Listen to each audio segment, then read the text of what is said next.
This video is going to cover part 5 of your notes, Boyle's gas law and Charles' gas law. Boyle's gas law is a little bit simpler from the combined gas law, as it only relates the pressure and volume of the gas to one another. Everything else about it, its temperature and amount, are held constant. So all we have are P1V1 equals P2V2. Because this only involves two variables, we can actually show this graphically. And this relationship is representing an inverse relationship.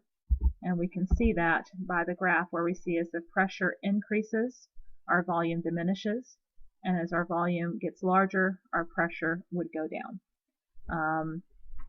With this gas law, the pressure and volume units don't have to be anything specific as long as they are consistent. So our first example is going to look at SO2. We have 1.53 liters of SO2 that's initially at 56 kPa. The pressure goes up to 150 kPa, so we want to find out what the new volume would be.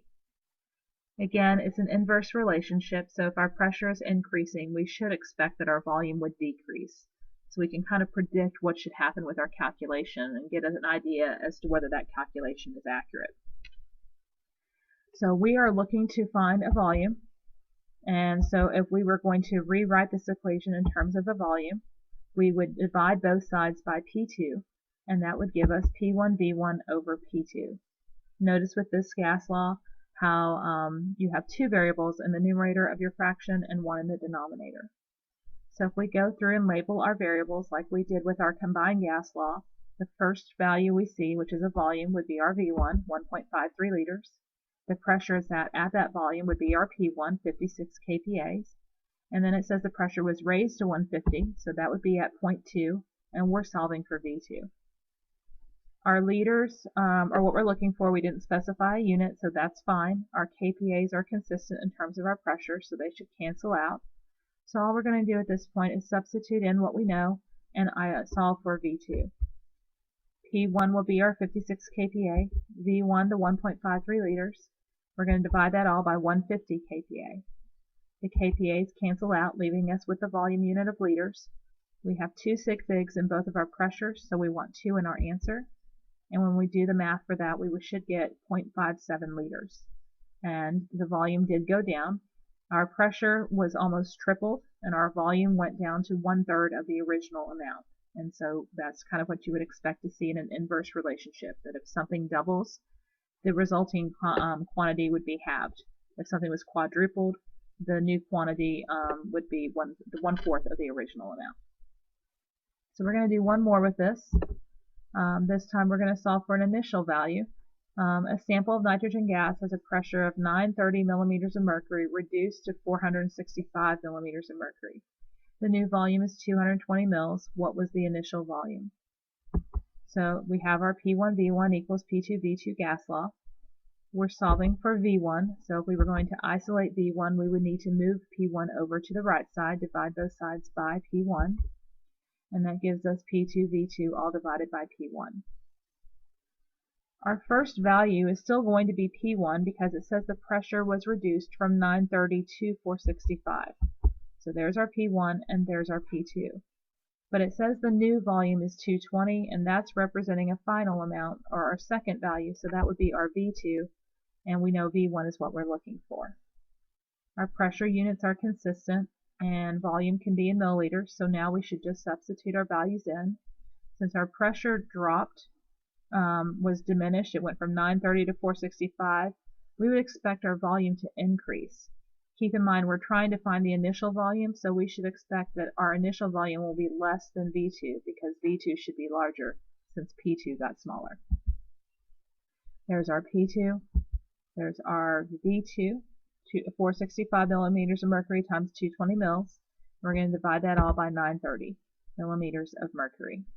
The millimeters of mercury cancel. We have two sig figs in our first pressure as well as our volume, so we want 2 in our answer. And when we do the math for this, we get that it's 110.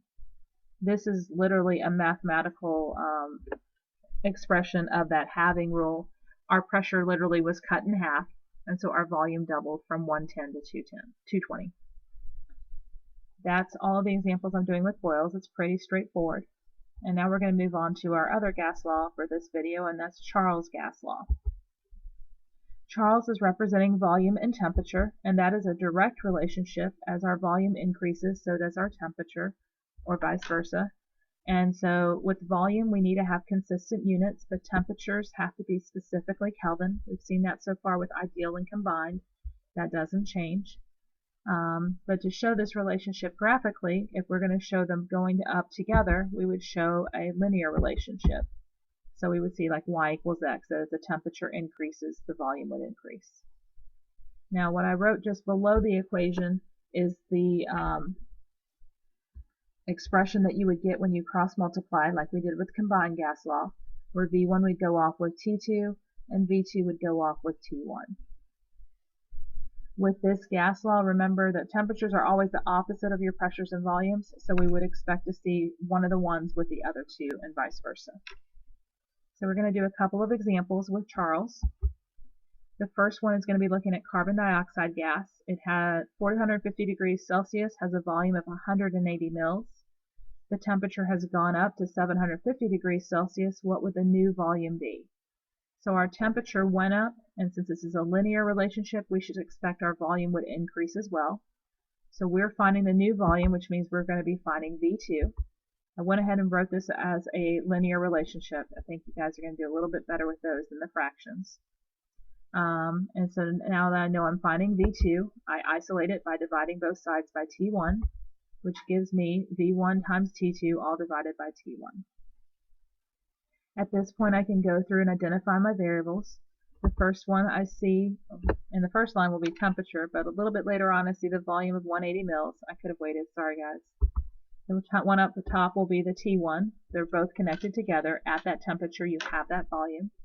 And then the temperatures increase, which would make my T2. I told you temperatures have to be in Kelvin, so we're going to have to convert both T1 and T2 to Kelvin by adding 273. 450 plus 273 will be 723 Kelvin. 750 plus 273 will be 1023 Kelvin. At this point, I should be able to substitute into my equation and solve for my new volume, V1 being 180, T2 being 1023, and T1 being 723. I'm limited in terms of sig figs by the 180, which has 2. My other temperatures have 4 and 3 respectively, so I need 2 in my answer. And again, I should expect my volume would increase. After I cancel out the kelvins and do the multiplication and division, I get that my temperature, or my volume, excuse me, was 250 mils. I think it's like 254, and because of the 2 sig figs, we have to round it down to 250. But we do see an increase in volume from 180 to 250 as our temperature increased. The last example we're going to look at is going to involve Charles' law again. This time we're going to be solving for temperature, and this is probably one of the hardest ones I could ask you about Charles' law. Sample of gas is at 15 degrees Celsius and has a volume of 2.58 liters. The volume went up to 2.79 liters. What is the temperature in degrees Celsius now at constant pressure? So that's our gas law, V1 T2 equals V2 T1. We are solving for temperature, and we're solving for the second one. We're solving for T2. So to isolate T2, I need to divide both sides by V1, which would leave me with V2 T1 over V1. Again, with both Boyles and Charles, there's always 2 quantities in the numerator and 1 in the denominator. If I go through and label my variables, the first value I see is a temperature, T1, and the volume associated with it's 2.58 liters, V1. And then the volume that we increased to 2.79 liters would be my V2. My volume increased, so I should expect my temperature to increase as well. My volume units are consistent, so I can substitute into my equation once I've converted my temperature into Kelvin. 15 plus 273 gives me 288 Kelvin.